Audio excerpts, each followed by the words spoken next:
On se trouve présentement à Houston, au Texas. Je retrouve un ancien collègue, un ami. Ça fait quelques temps qu'on s'est vus. On a travaillé ensemble au CF Montréal, Luan Schlich, analyse vidéo au club de 2022 à 2025. Je travaille maintenant au Houston Dynamo. Content de te voir, mon gars. Ça fait plaisir. Alors, raconte-moi comment se passe la vie à Houston depuis ton arrivée au début de l'année, quoi. Bien. C'est de l'adaptation. Ça fait du changement d'avoir une pré-saison à la maison aussi. Je suis pas parti longtemps sur la route. Habitué de passer 4, 5, 6 semaines à l'hôtel. C'est différent. Surtout quand tu déménages dans une nouvelle ville. Tu n'as pas nécessairement envie de, après 2 semaines, de partir à l'hôtel, vivre ailleurs. Du coup, d'avoir pu m'installer et tout. Connaître la chaleur aussi. C'est pas mal différent, mais une belle expérience. Mais ça fait du bien de sortir de la zone de confort, surtout quand on est plus jeune. Tu as 25 ans à peine, tu commences ta carrière, veux pas. J'ai eu la chance de parler avec Jonathan Sirois hier, on l'a rencontré à Dallas. Un autre aussi qui, bon, a dû quitter le confort de la maison, le club qui l'a vu naître professionnellement aussi. Mais c'est quelque chose qui disait que ça lui a fait beaucoup de bien aussi au niveau autant humain que professionnel. Est-ce que c'est aussi le cas pour toi? Je pense que en tant que professionnel, dans cet environnement-là, dans cette adrénaline-là, tu as besoin d'être challengé. Au début, le challenge, c'était l'environnement professionnel. Et à un certain point, j'avais aussi envie de voir quelque chose de nouveau, de vivre quelque chose de nouveau, un autre environnement, autre culture. J'ai toujours été curieux au début quand le calendrier sortait de voir dans quelle ville dans l'Ouest on allait tomber et essayer de découvrir le plus de stuff. Du coup, après cette année, je vais pouvoir tous les avoir sur la liste de la MLS. J'aurais fait les 30 stades, donc je vais tous checker, mais cette partie-là, elle est cool. Tu mentionnes la dualité Est-Ouest en MLS. C'est quelque chose qu'on associe pas nécessairement au foot, mais qui est très propre au sport nord-américain. Est-ce qu'en MLS, il y a vraiment une différence entre Est et Ouest dans la façon de jouer ou dans la culture des clubs, des supporters? Vraiment, c'est fou parce que dans l'Est, on est habitué à peut-être quelque chose de plus européen, plus structuré. Et là, en arrivant à Houston, pour notre club, c'est une culture très latine. Les supporters, les joueurs qu'on a au club, c'est notre façon de vivre le sport, c'est notre façon de jouer. C'est un peu moins structuré, plus transitionnel, plus de dribbleurs, etc. C'est différent, mais encore une fois, dans l'apprentissage, je pense que c'est vraiment plaisant de vivre quelque chose de différent. Tu as commencé, dans le fond, au CF Montréal en 2022, tu avais 21 ans. Très jeune.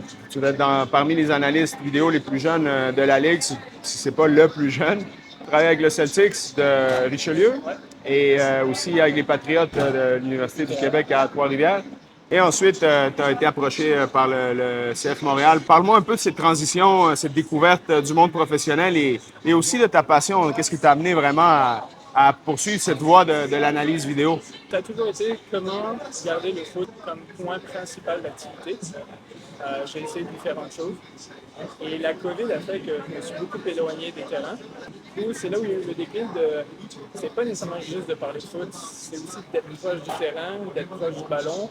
Et du coup, sur la reprise, quand j'ai eu l'opportunité de m'investir avec le Celtic sur Richelieu, avec l'UQTR, c'est des environnements dans leurs championnats respectifs très intéressants, très professionnels. Donc, c'est là où j'ai quand même pratiquement accroché. Puis là, quand tu arrives en 2022 avec le stade de Nancy, t'es moyen, ton ambition, elle fait juste grossir. Puis le staff qui était là en 2022, tout le monde était juste tellement bienveillant avec moi et m'ont tellement accompagné par mon âge, mais aussi par potentiellement ce que je pouvais faire dans le futur et m'ont vraiment donné de la liberté step by step. 2022 qui était possiblement la plus belle saison de l'histoire du club. C'est une de mes plus grandes joies professionnelles d'avoir pu vivre ça dans le club de ma ville, avec vous, avec tous les joueurs, avec les supporters aussi. C'était unique. Tu sais, quand tu vis des moments comme ça, très forts, tu sais, très haut, dans une carrière, très tôt aussi dans une carrière, est-ce que tu sentais que tu étais arrivé peut-être à une croisée des chemins où tu avais peut-être besoin de quelque chose d'autre? Je pense que j'avais besoin pour mon développement personnel, quelque chose de nouveau, un nouvel environnement, voir de nouvelles choses, des nouveaux joueurs, juste pour aussi me challenger. Je pense que j'avais aussi besoin de me dire, est-ce que je suis capable de le faire ailleurs? Donc c'est une façon de se challenger, voir à quel point je peux faire certaines choses. Moi, je suis quelqu'un qui admire Wilfried énormément, autant sur le plan coaching, mais surtout sur le plan humain. Quel a été le principal apprentissage que Wilfried t'a laissé avec les années que tu as travaillé dans son staff?